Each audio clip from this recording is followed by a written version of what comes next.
It's on. Okay. At this time, I'll call this meeting of the South Central Pennsylvania Genealogical Society to order. This is our last meeting of this fiscal year for the society, and about every 2 years we do one of these Henry James Young Awards. So we're really happy to have all of you here with us today. We'll first have a very brief business meeting, and then we'll get right into the program. My name is Richard Conkle. I'm the outgoing president of the society. Jonathan Stair, who's our vice president, after the election today, we will be switching offices as of June 30th. So that's when our fiscal year, more or less, as far as offices goes. Looks like we have a lot of first-time people here, and you're here because of the recipient for the award, and we're very happy to have you here today. So at this time, I guess I'll have Erica Runkles read the minutes from our last meeting.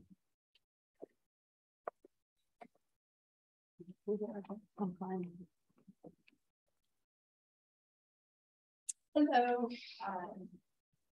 So these are the minutes from May the 1st, our program meeting. Richard Kunkel opened the meeting at the History Center with an introduction on the history of May Day. Due to the absence of our secretary, there were no minutes available to read. Margaret Berg gave the treasurer's report as follows. Opening April balance was $16,209.99. Receipts were $968 and disbursement $78.73, leaving a closing balance of $17,099.26. Membership was at 151 with 24 renewals, of which 2 were 2-year renewals, which is a new way we're having of offering to people membership. Richard noted that our board election will take place at the June meeting. The slate includes President Jonathan Stair, Vice President Richard Kunkel, and Director at Large Tom Gibson. We will also be replacing our secretary, who has moved or is in the process of moving to the Midwest. Nicole Smith announced the May program offerings for the History Center with a special note of the upcoming Give Local York annual fundraising event. Jonathan Stair introduced our speaker, Tyler Stump of the Pennsylvania State Archives, whose presentation was entitled Researching Institutionalized Family Members at the PA State Archives.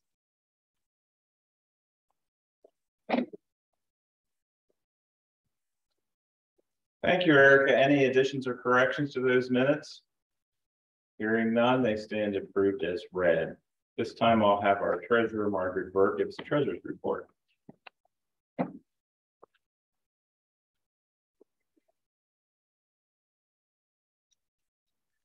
Treasurer's report for May 2022. Balance at May 1st, 2022 was $17,009.26.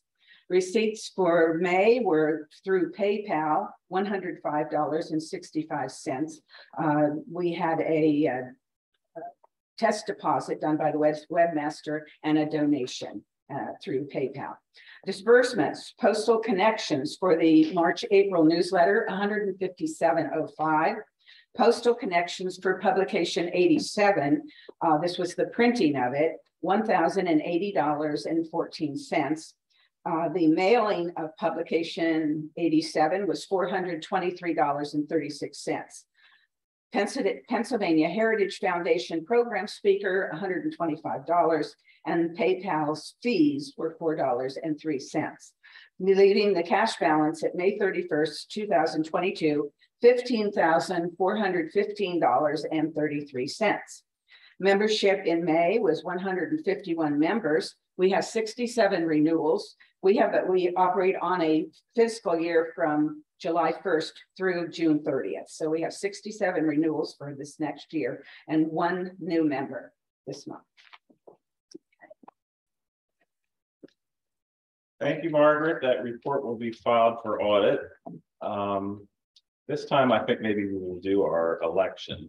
So you heard in the secretary's minutes the slate of officers to be elected today. Fortunately, we do not have a secretary lined up to replace, so that will be up to our next president to appoint someone and in due course have that person elected as well. Do I have a motion from someone who's a member to cast the unanimous ballot for the election? Okay, and I think we have a second with June Lloyd. Can be noted for the minutes. So all those in favor say aye. Aye. Very good. So the election is over. That's our most important bit of business today. At this time, I'll have Nicole Smith, who's the librarian and archivist here at the York County History Center, give us an update on what's going on here.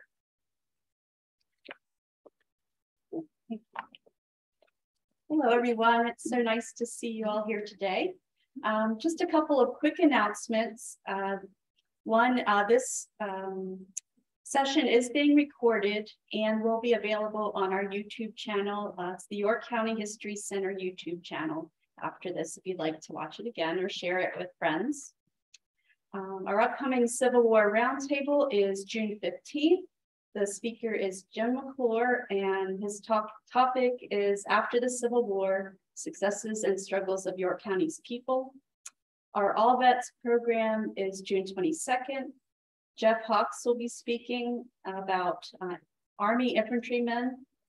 And yes, and our next South Central meeting is August 7th. 28.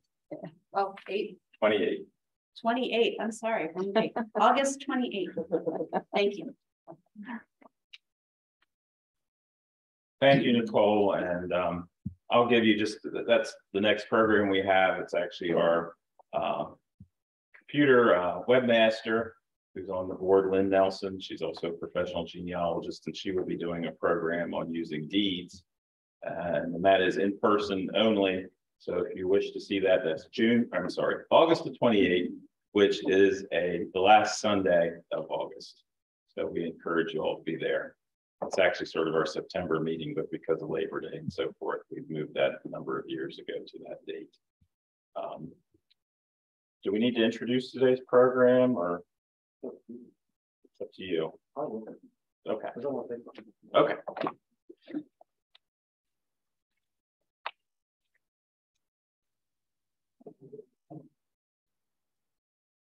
It's our pleasure to award the Henry James Young honor to two people today, and I want to introduce our presenters. But before I do so, I want to say that both of these recipients are special to me. Becky continues to amaze me. Every time I have a question about something, she always has some suggestion. I've never found Becky without an idea for me another place to check. And I want the Seitz family to know I really appreciate all of you coming, but I want you to know that I think it was Cindy who roped me into doing the 1863 Civil War, 1862 Civil War draft registration lists for York County. Initially, she asked me to just proofread what others had done, and then she passed away and COVID came and I had time on my hands. So I sat at home transcribing the rest of those lists during COVID. But Cindy and I had many profitable conversations before that because she helped me to get the format set up and so forth. And Cindy was really a driving force behind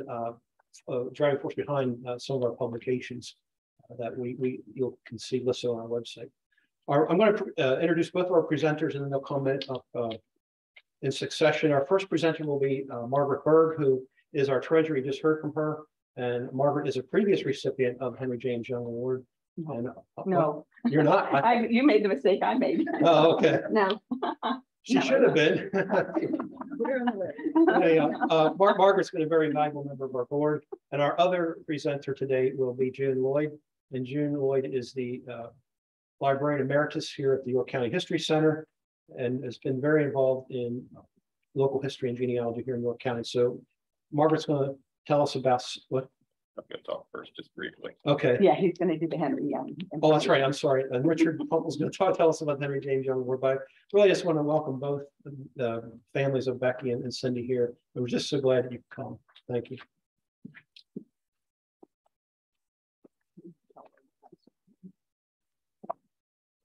Thank you, Jonathan. I'm going to just talk a little bit about Henry James Young, who's the namesake of this award and why it is named after him.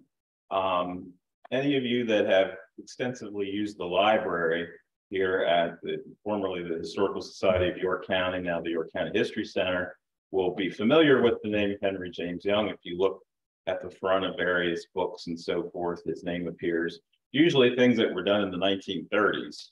So I had started coming here doing research when I was like in high school in the 1980s, the mid 1980s. So now you know about how old I am. But at any rate, I saw this name in the 1930s. That was like 50 years ago. And I thought, well, this person surely isn't around anymore. And after I graduated from high school, I went to Dickinson College in Carlisle. And then someone, a man named Mr. Leitner, informed me that Henry Young indeed was alive and well.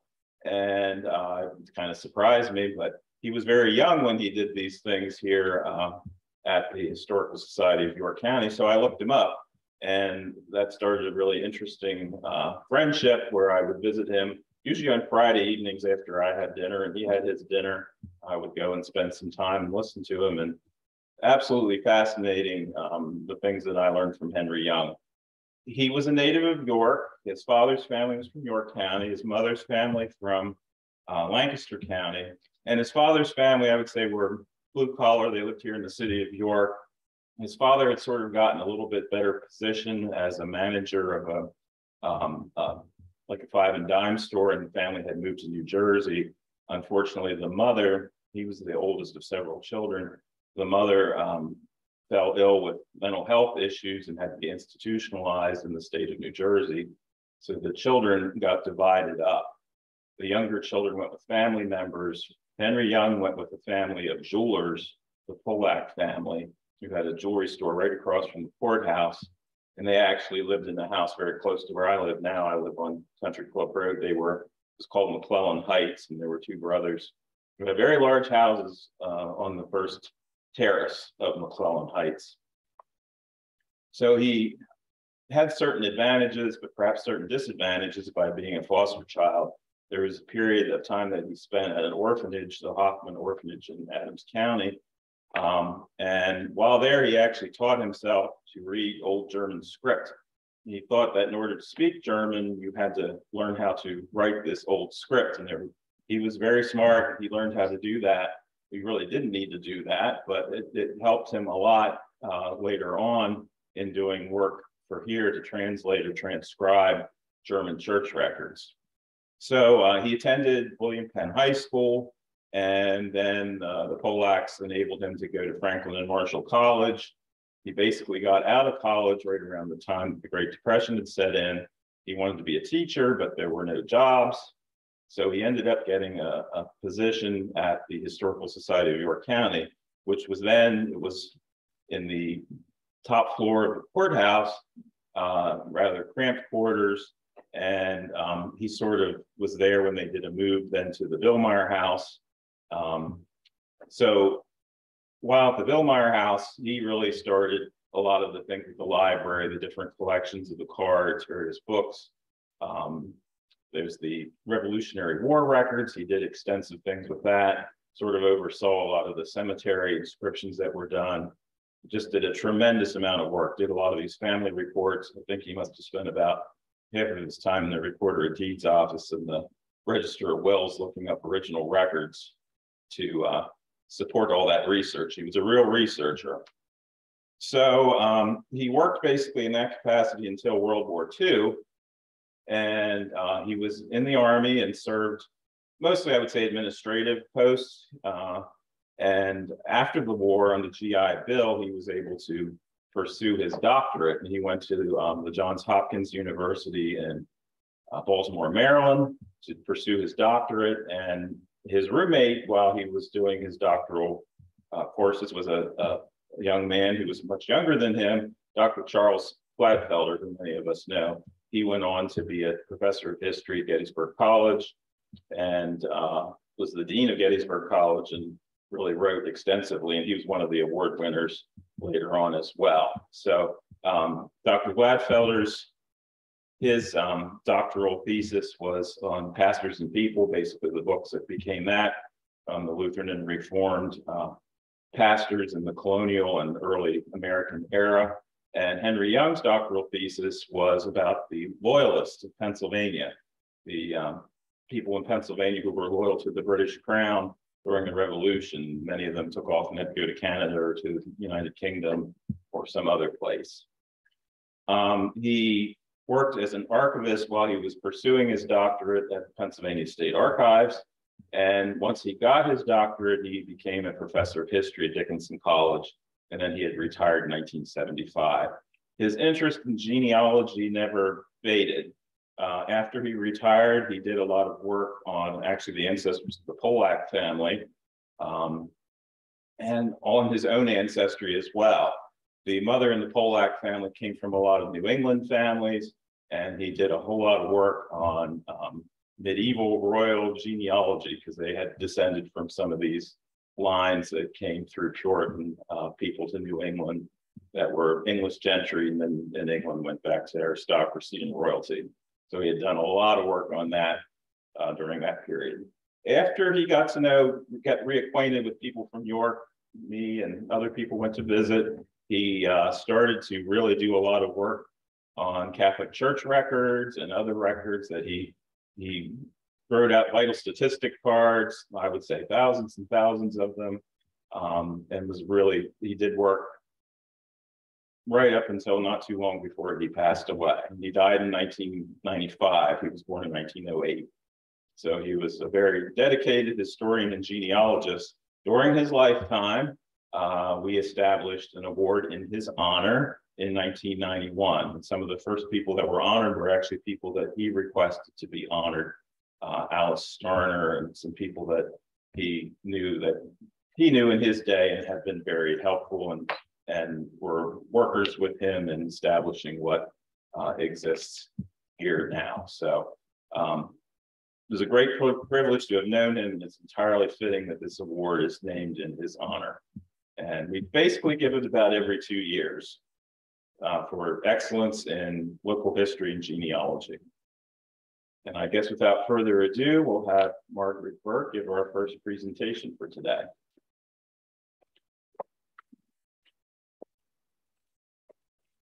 Thank you, Richard.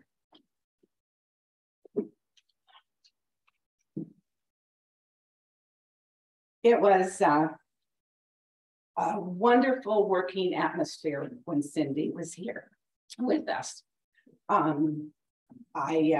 My beginning here is from her obituary, just to give you an idea of the information that came from that. Cindy was born in York on August 3rd, 1958, the daughter of Burnell K. Seitz and Bonnie L. Freed. She was a 1976 graduate of Dallastown High School and a 1980 graduate of Penn State University. She passed away unexpectedly on August 22nd, 2019. She was married to Paul E. Hartman for 35 years. At the time of her passing, she was employed as an accountant for Dentsply Sirona. Her hobbies were gardening and genealogy. She was the coordinator for the Landis family reunions for several years. Her husband, Paul E. Hartman, was listed as a survivor in her obituary. However, Mr. Hartman, who was the son of Claire Hartman and Romaine Fitzke, passed away earlier this year on April 21st, 2022. Cindy's family includes, beside her parents, sister Pamela and her husband, Harry Fry, sister Patty and her husband, Kenneth Gingrich, and brother Timothy Seitz and his wife, Susan. I understand Timothy passed away earlier this year also. We're very sorry to hear that happening. And several nieces and nephews. Whenever we would go out to dinner after our meetings, Cindy would have stories about nieces and nephews telling us things and that. And I mentioned to Mrs. Seitz and her sister that my daughter's ex-husband's family, the niece of my daughter's ex-husband, and one of Cindy's nephews married a couple of years ago. And she right away told me about that. And then that they had when they had their first baby, which I understand they're going to be having another baby in August. And when Cindy was very proud of that. She had pictures and she showed pictures of that. Cindy became a member of South Central during the early 2000s. And in 2009, we got her to come aboard on the board of directors. And she began serving as the director of public relations. She was putting out news articles to the newspapers. And she was working at rebuilding our website. It had not been very active. We were really coming into a time when websites were just being so fancy and so much, and Cindy had the knowledge and she took to it and really made it fully operational and kept it very current. It was such a help for us. She served as webmaster until her passing in 2019. About 2012, she traded positions with Mardella Brenneman, who was director of publications. And Mardella was doing the newsletter and was also, Cindy came on board to work on the special publications that members receive from the society. Usually twice a year, we do a special publication of previously unprinted work that has not been genealogy, but not been published before. So she was working on that. When Mardella gave up the editing of the monthly newsletter, Cindy took that job on. In addition to the others, the newsletters were full of interesting articles and news from the genealogy world. I know that she researched online, finding things to put into the newsletter that other genealogy societies or history societies or anything were working on. So we always had interesting articles in that. Ever mindful of the expenses to produce the newsletters and the publications, Cindy researched and instituted less expensive printing operations, and it saved a significant amount of money for the society. Cindy was responsible for the completion and the publishing of our 5-volume special publication of the 1798 glass tax. This was a very detailed amount of work on this. It was the handwriting from the people taking the information, writing it down on very old paper and, and spaded and that. Quite an operation to go through that. She got through all of that. I think as I said, we had 5 volumes of it.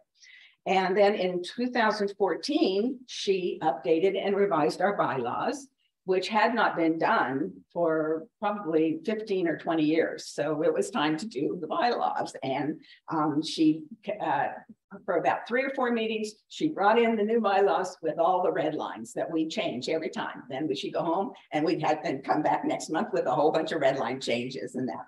So eventually we got there with that.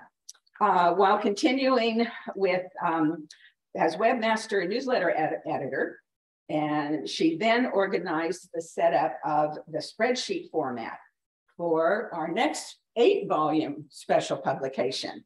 And this was the one Jonathan mentioned, the 1862 Civil War draft enrollment list. And that was something that we were very anxious to have, because it's not at Ancestry and it's not anywhere else. We have the sole ones here. So, and she took care of setting up the spreadsheet. The way it was done was on a spreadsheet format when the guys were taking it in 1862. And they would make little comments way over in this column. So she had to condense everything into probably 12 columns or so of what they put down about this. And it took quite a bit to do that. And then Jonathan finished up, as he mentioned. All of the things I mentioned, it now takes, maybe somebody wants to take a guess, how many members on the board of directors are to do the jobs that Cindy handled? You're real close. 4. It takes 4 of us to do the things that Cindy did for us. So you know she was quite the person to take on things and do them. Cindy had many York County families for her personal genealogy research. I made the list of the ones that I went down through Ancestry and just kind of finding.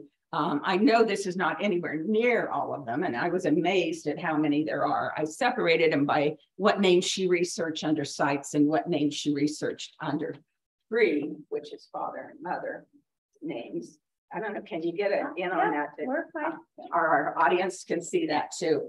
But anyway, under the Seitz's family, the names Bell, Bortner, King, Landis, which I mentioned that she was a coordinator of the reunions that they held. Meckley, which surprised me. She hadn't ever mentioned Meckley to me, and my husband's family had Meckleys in it. And the Meckley that I found with hers was from the same area that my husband's Meckleys were from.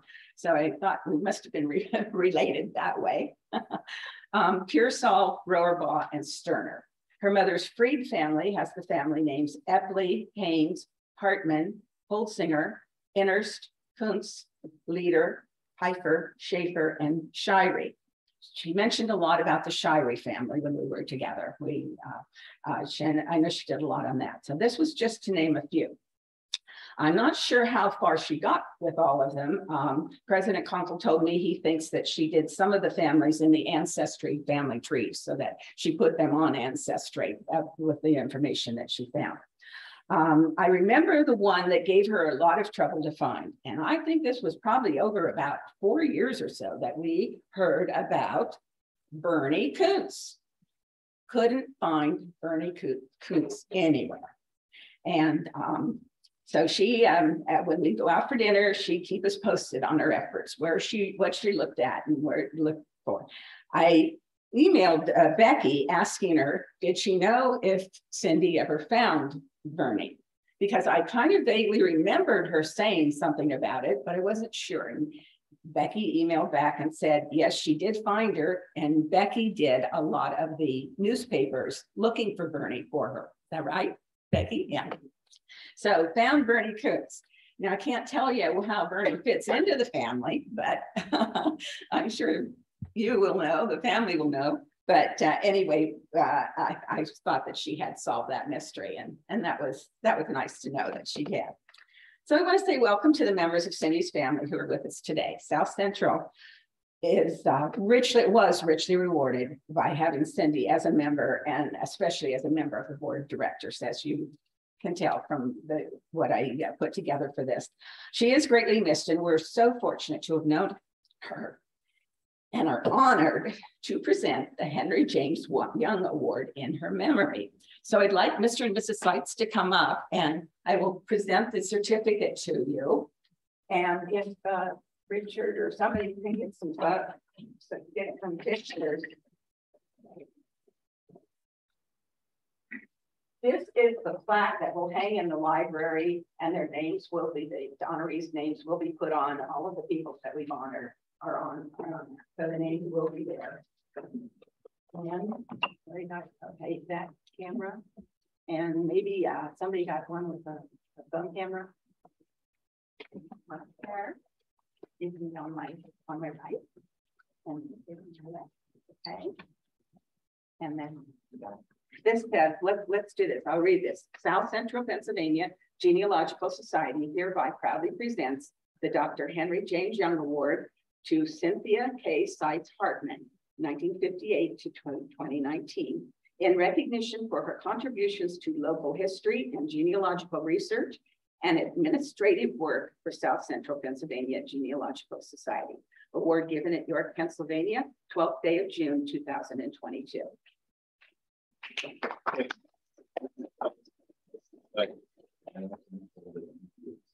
Okay, we'll do that. And stand real close together. Okay.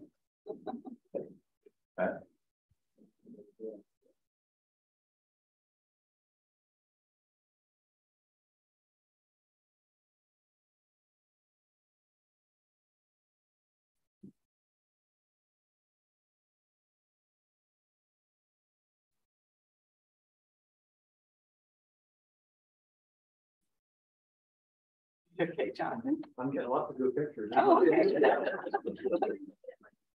Okay.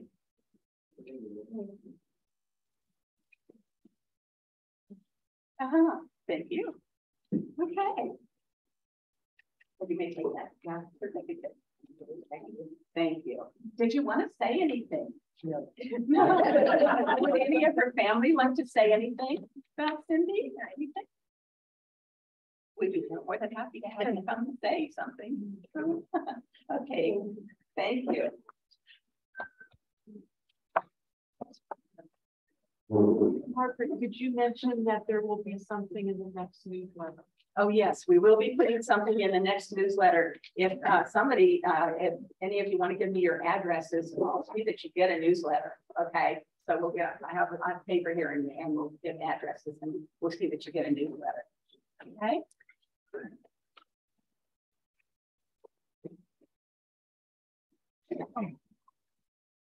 Our next recipient of the award this year is Rebecca Curry Anstine. And to present her award is a prior recipient, June Burke Lloyd.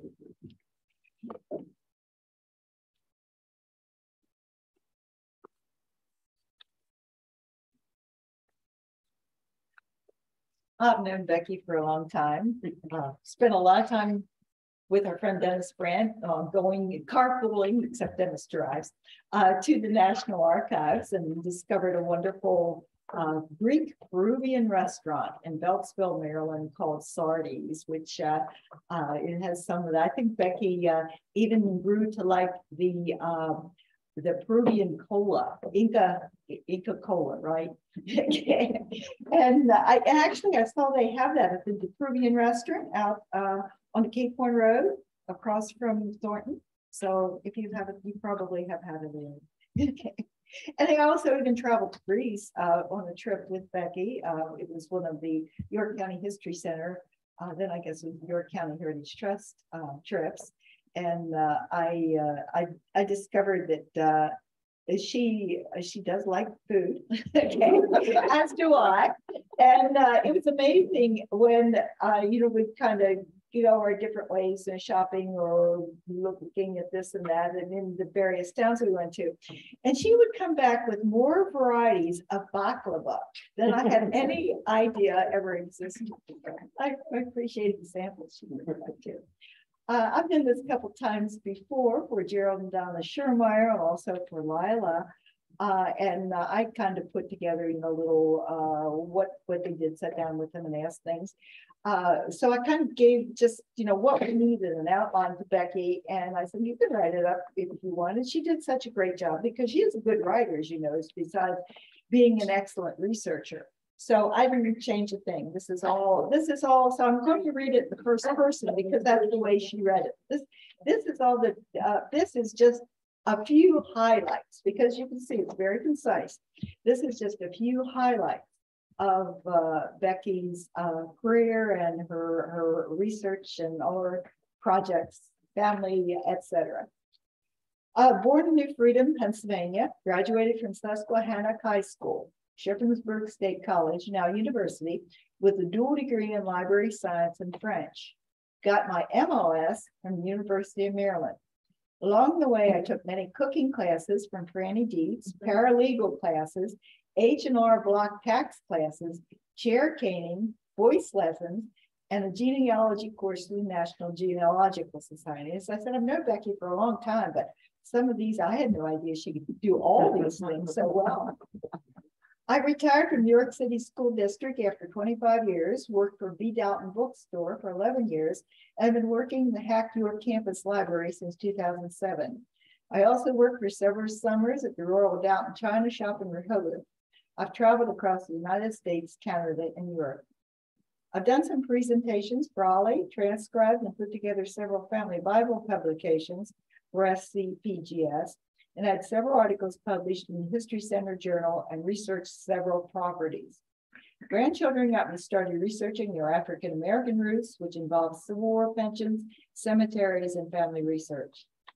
My father's family appeared in Virginia in the mid-1600s, whereas to leave there and move to Wacomico County, Maryland, they were their own religion. I'm not sure if I pronounced the county correctly either. Welcome. Okay. From there, they migrated to Baltimore and Harford County, appearing in York County as early as 1752, when they established the Blue Ball Inn outside of Shrewsbury.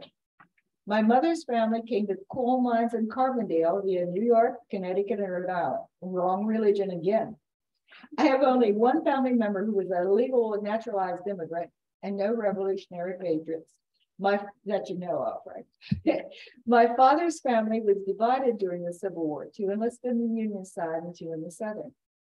My great-great-grandfather on my father's side is my biggest brick wall. 2 cousins and I tried. He was Keene Curry, born 1806 in Maryland, died 1881, buried at West Liberty Cemetery. The earliest I could find him was on a tax list in Shrewsbury Township in 1829. He married Adam Hendricks's granddaughter, and they moved to Baltimore County, Maryland. My descendants are 2 children, John and Sarah, 2 grandchildren, Joanna and Jayla, and 1 great-grandson, Javon.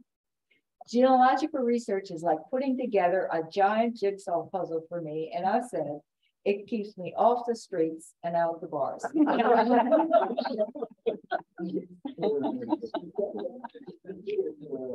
should I give her? Yes. Yeah.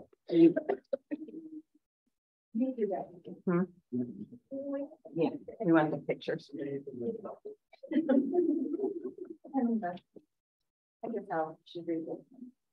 South Central Pennsylvania Genealogical Society hereby proudly presents the Dr. Henry James Young Award to Rebecca Curry Anstine in recognition for your contributions to local history and genealogical research, administrative work, the South Central Pennsylvania Genealogical Society, and community service for York County History Center. This award is given at York, Pennsylvania, the 12th day of June, 2022. There you go.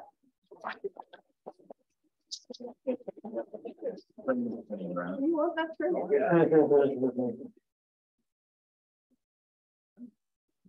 Never heard of it last year. Almost exactly the same place. Take a picture. Okay. Yeah. Then my children did it as well. They never mind. I'll chip it in.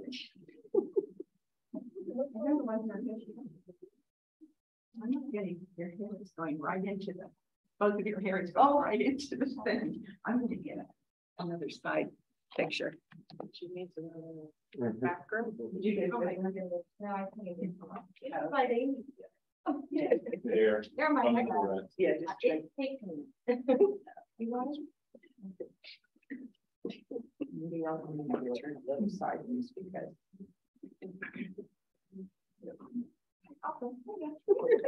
Yeah, just let me get the curtain in the background. No, turn. Oh, turn towards me.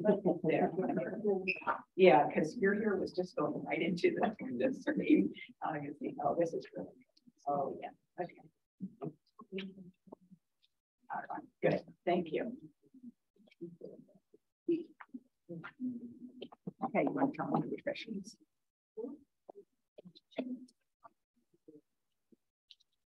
Unless anyone would like to say something about Becky. Does anyone wish to say anything about Becky? Oh,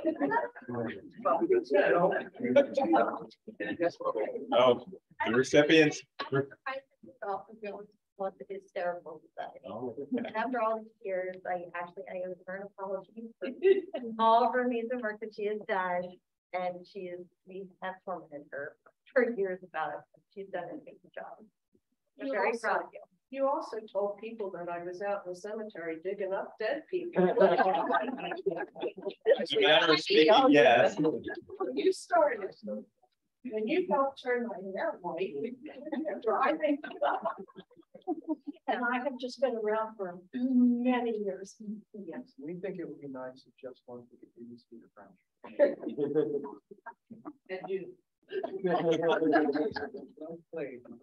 Well, Again, when we were in Greece, it was in Athens in the subway, because we were we were going to the museum that wasn't on our itinerary. So of course, Becky and I didn't want to miss the museum. And remember, there was a woman that just kind of stopped and admired her beautiful white hair. Touching it. Yeah. We didn't speak the same language. Well, we hope you all stay. We have refreshments here for you, so please partake of the refreshments. And congratulations to our recipients and their families. We're really glad that you could come out today. Thank you.